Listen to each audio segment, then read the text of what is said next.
ছোটদের কি থাইরয়েড হতে পারে? কোনো লক্ষণ দেখলে সতর্ক হবেন বাবা-মায়েরা?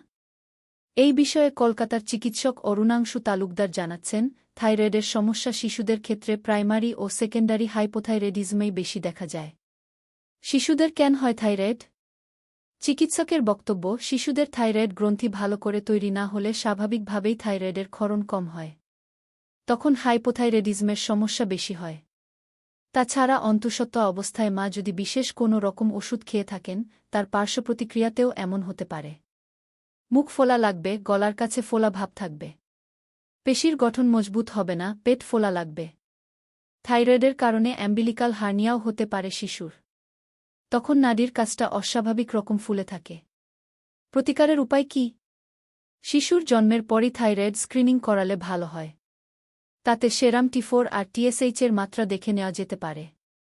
সেরাম T4 কম বা TSH বেশি থাকলেই বোঝা যাবে যে খুদের হাইপোথাইরয়েডিজম হচ্ছে।